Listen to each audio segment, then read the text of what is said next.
त्रिभुवन के प्रतिपाल। गौ गोवर्धन हेतु हरि आपू बने गोपाल। द्वापर में दुई काज हित लियो प्रभु अवतार। एक गौ सेवा दूसरो भूतल को उद्धार। गोविंद गिरी चढ़ गाय बुलावत, गाय बुलाई धूमर धौरी टेरत वेणु बजाए। आगे गाय पाछे गाय इत गाय उत गाय। गोविंद को गायन में बसिबो भावे। गायन के संग धावे गायन में सच पावे। गायन की खुर रेणु अंग लपटावे। गायन सो ब्रज छायो वैकुंठ बिसरायो। गायन के हेत कर गिरी ले उठावे। छीत स्वामी गिरधारी विठलेस बपुधारी। ग्वारिया को भेष धरे गायन में आवे। हरे कृष्णा। आप सभी को गोपाष्टमी की बहुत बहुत शुभकामनाएं। गोपाष्टमी का ये पावन अवसर भगवान श्री कृष्ण और ग्वालों की गौ सेवा की भावना को समर्पित है। इस दिन हम श्री कृष्ण के उस रूप का स्मरण करते हैं जब उन्होंने गौओं की देखभाल और ग्वालों के साथ मिलकर उनके संरक्षण का व्रत लिया था। आइए श्रोताओं, आज की इस दिव्य कथा के माध्यम से गौ सेवा का महत्व समझें और इस परंपरा का पालन करें। भगवान श्री कृष्ण का बचपन गौ सेवा में बीता, इसलिए उनका एक नाम गोपाल पड़ गया। पूतना के वध के बाद गोपियां श्री कृष्ण के अंगों पर गोमूत्र, गोरज और गोमे लगाकर शुद्धि करती हैं, क्योंकि उन्होंने पूतना के मृत शरीर को छुआ था। और गाय की पूंछ को श्री कृष्ण के चारों ओर घुमाकर उनकी नजर उतारती हैं। तीनों लोगों के कष्ट हरने वाले श्री कृष्ण के अनिष्ट हरण का काम गौ माता करती हैं। जब जब श्री कृष्ण पर कोई संकट आया, नंद बाबा और यशोदा मैया ब्राह्मणों को स्वर्ण, वस्त्र और पुष्पमाला से सजी गायों का दान करते थे। यह है गौ माता की महिमा और श्री कृष्ण के जीवन में उनका महत्व। वे व्रजराज किशोर व्रज के वनोपवनों में, गिरिराज की मनोरम घाटियों में और कालिंदी के कमनी कूलों पर नंगे पांव गोप समूहों के साथ गौओं के पीछे पीछे घूमा करते थे। नंद बाबा के घर सैकड़ों ग्वाल बाल सेवक थे, लेकिन श्री कृष्ण तो गौओं को दुहने का काम भी स्वयं ही करना चाहते थे। श्री कृष्ण जी कहते थे, तनक कनक की दोहनी तेरी मैया, तात दुहन सिखवन कहियो मोही धोरी गैया। सूरदास जी ने यशोदा मैया और अपने लाडले कान्हा के आपसी संवादों से गौ महिमा और श्री कृष्ण की गौ भक्ति का देखिए कितना मधुर सुंदर वर्णन किया है। आजू में गाई चरावन जय हूँ, वृंदावन के भांति भांति फल अपने कर में खे हूँ। ऐसी बात कहो जनिबारे देखो अपनी भांति। तनक तनक पग चलिए कैसे आवत हुए हैं राती। रात जात गैया ले चारन घर आवत है सांझ। तुम्हारो कमल बदन कुमली है रेंगत घाम ही मांझ। तेरी सो मोही घाम न लागत भूख नहीं कछुनेक। सूरदास प्रभु कहियो न मानत परियो आपनी टेक। आज कन्हैया जी अपनी मैया से गौएं चराने के लिए जाने की जिद कर रहे हैं और कहने लगे कि मैया, भूख लगने पर वो वन में तरह तरह के फलों के वृक्षों से फल तोड़कर खा लेंगे। पर मैया का हृदय इतने छोटे नन्हे सुकुमार बालक के सुबह से लेकर शाम तक वन में रहने की बात से डर गया और वे कन्हैया को समझाते हुए कहती हैं कि कान्हा, तुम इतने छोटे छोटे पैरों से सुबह से शाम तक वन में कैसे चलोगे और लौटते समय तक तो तुम्हें रात हो जाएगी। तुम्हारा कमल के समान सुकुमार शरीर कड़ी धूप में कुम्हला जाएगा। लेकिन नन्हे से कन्हैया के पास तो मैया के हर सवाल का जवाब है। वे मैया की सौगंध खाकर कहते हैं कि मैया, न तो मुझे घाम लगेगी और न ही भूख। और वे माँ का कहना ना मानकर गौचारण की अपनी हट पर अड़े रहे। मोर मुकुटी वनमाली पीतांबरधारी श्री कृष्ण यमुना में अपने हाथों से मल मल कर गौओं को स्नान कराते। अपने पीतांबर से ही गौओं का शरीर पोंछते, सहलाते और बछड़ों को गोद में लेकर उनका मुख पुचकारते। फिर पुष्पों के गुच्छों से, गुंजा आदि से उनका श्रृंगार करते। तिनके इकट्ठे करके स्वयं अपने हाथों से उन्हें खिलाते। गौओं के पीछे वे वन वन में हर दिन नंगे पांव कुश, कंकड़, कांटे सहते हुए उन्हें चराने जाया करते। गाय तो उनकी आराध्य हैं और आराध्य का अनुगमन जूते पहनकर तो कभी होता ही नहीं। पर ब्रह्म श्री कृष्ण गौओं को चराने के लिए जाते समय अपने हाथ में कभी कभी भी कोई छड़ी नहीं रखते थे, बल्कि वे तो मधुर मधुर स्वर में बंसी बजाते हुए ही गायें चराने जाते थे और वे गौओं के पीछे पीछे ही जाते हैं, गौओं के पीछे पीछे ही लौटा करते हैं, गायों को अपनी मुरली की मधुर धुन सुनाते हैं। सुबह गौ समूह को साष्टांग प्रणाम करते और सायंकाल पांडुरंग बन जाते, यानी कि गायों के खुरों से उड़ी धूल से उनका मुख पीला पड़ जाता था।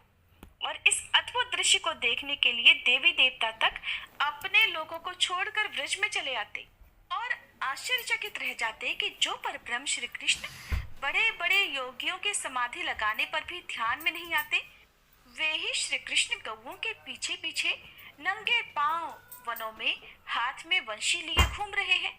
इससे बढ़कर आश्चर्य की बात भला और क्या होगी। जब वन से गौओं के समूह को लेकर वे लौटते तो उस समय उनकी छवि की शोभा को देखने के लिए ब्रज की सारी गोपियां रास्ते के दोनों ओर खड़ी रहा करती और आपस में कहती, सखी तनिक श्याम सुंदर के रूप माधुरी तो देख, मोहन गौवे चरा कर आ रहे हैं। उनके मस्तक पर नारंगी पगड़ी है जिस पर मयूर पिच्छ का मुकुट लगा है, मुख पर काली काली अलकें बिखरी हुई हैं और जिनमें चंपा की कलियां सजाई गई हैं। चंचल नेत्र हैं, टेढ़ी भौहें, लाल लाल अधरों पर खेलती मधुर मधुर मुस्कान और अनार के दानों जैसी दंत पंक्ति, वक्ष स्थल पर वनमाला और गाय के खुर से उड़कर मुख पर लगी धूल बड़ी सुहावनी लग रही है। गोप बालकों की मंडली के बीच मेघ के समान श्याम श्री कृष्ण रसमयी वंशी बजाते हुए चल रहे हैं और सखा मंडली उनकी गुणावली गाती चल रही है। गेरू आदि से चित्रित सुंदर नट के समान वेश में ये नवल किशोर मस्त गजराज की तरह चलते हुए आ रहे हैं।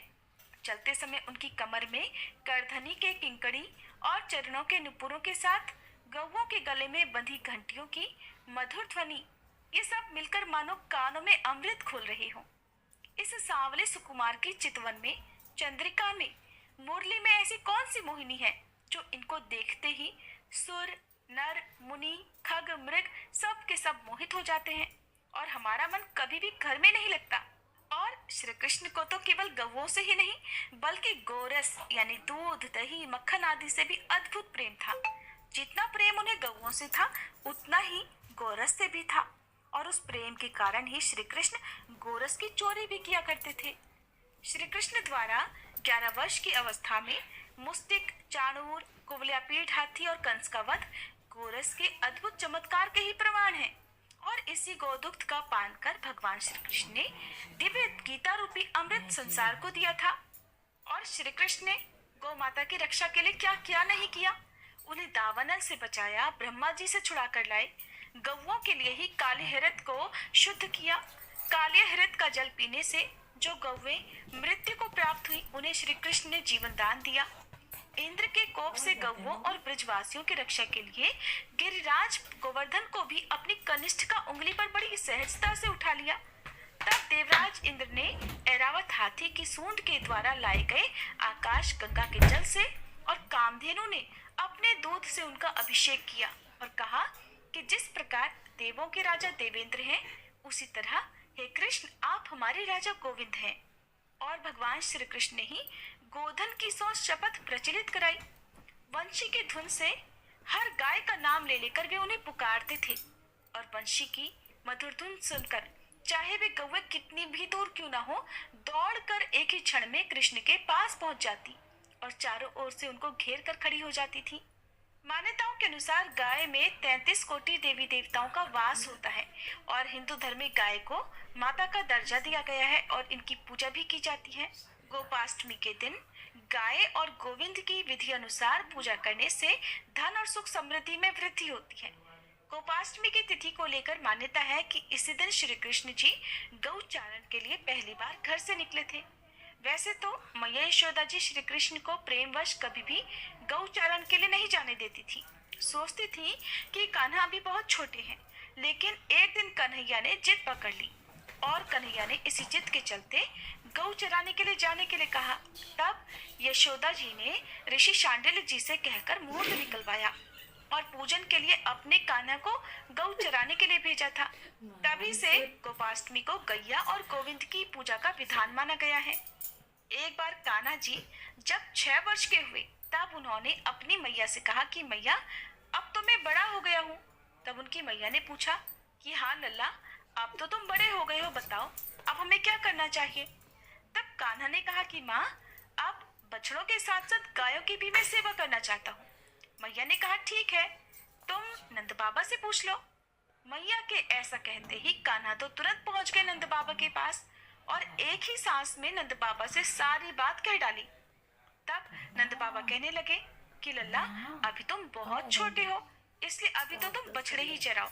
लेकिन कान्हा जी जिद करते हुए कहने लगे, ना बाबा, अब मैं बछड़े नहीं चराऊंगा, मैं तो गौवा ही चराने के लिए जाया करूंगा। जब श्री कृष्ण नहीं माने तो नंद बाबा ने थक कर कहा और उनकी जिद के आगे हार गए। कहने लगे ठीक है लल्ला, तब तुम शांडिल्य ऋषि को बुला लाओ और वही गाय चराने का शुभ मुहूर्त देखकर बता देंगे, उसी दिन से तुम गौवे चराना आरंभ कर देना। श्री कृष्ण के मन में तो गौवे चराने के लिए इतनी उतावली थी कि वे झटपट शांडिल्य ऋषि के पास पहुंचे और एक ही सांस में उनसे भी सारा समाचार कह सुनाया।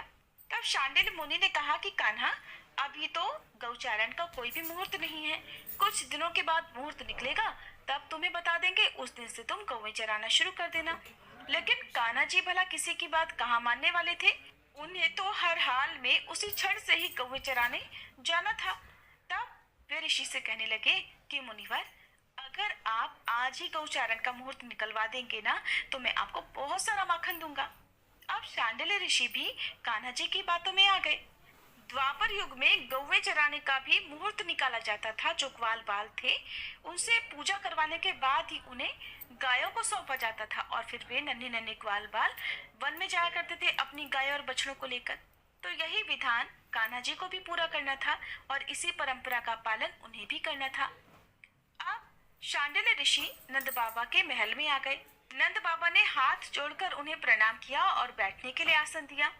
नंद बाबा ने जब उन मुनि से पूछा कि मुनिवर, आप हमारे लल्ला के लिए कोई अच्छा सा शुभ मुहूर्त देखकर बताइए ना कि कब से गौचारण प्रारंभ करना चाहिए।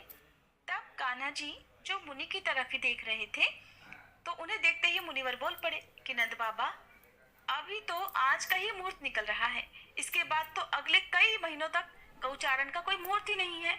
आप अपने कान्हा का गौचारण मुहूर्त आज से ही प्रारंभ करवा दीजिए। अब क्या था, झटपट महल में गौचारण की तैयारियां होने लगी।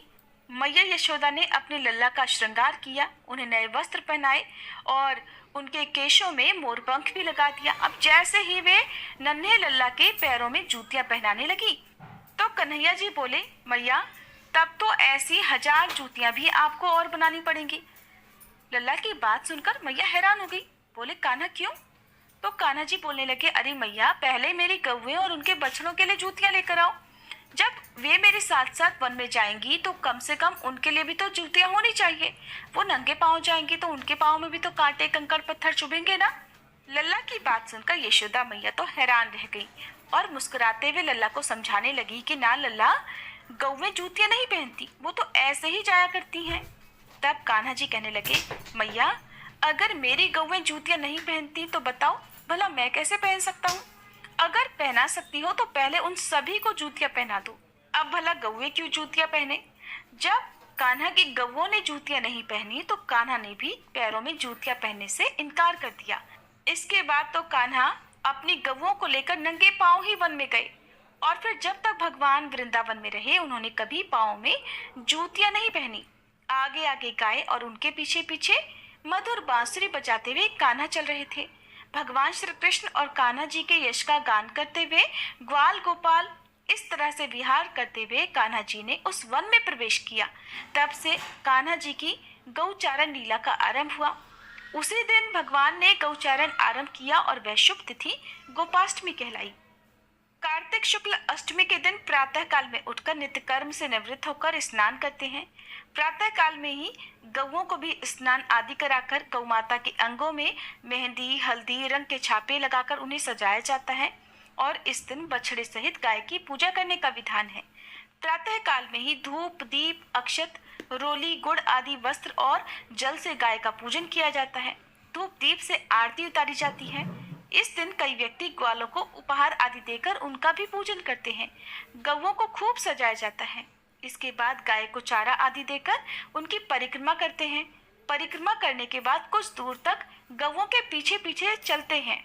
संध्या काल में गौओं के जंगल से वापस लौटने पर उनके चरणों को धोकर तिलक लगाना चाहिए। ऐसी आस्था है कि गोपाष्टमी के दिन गौओं के नीचे से निकलने वालों को बड़ा पुण्य मिलता है और सभी पाप भी नष्ट हो जाते हैं। गौओं का समूह जहाँ बैठकर आराम से सांस लेता है, उस जगह से भी सभी पाप खत्म हो जाते हैं। गौओं को चारा खिलाने पर बहुत पुण्य मिलता है। ये पुण्य हवन या फिर यज्ञ करने के ही समान होता है। जिस घर में सभी सदस्यों के भोजन करने से पहले गाय के लिए भोजन निकाला जाता हो, उस परिवार में कभी अन्न धन की कमी नहीं होती। तो ऐसी है गौ माता की महिमा। ये थी गोपाष्टमी की कथा। उम्मीद है आपको पसंद आई होगी। अगर अच्छी लगी हो तो वीडियो को लाइक करके कमेंट बॉक्स में गौ माता की जय जरूर लिखिएगा।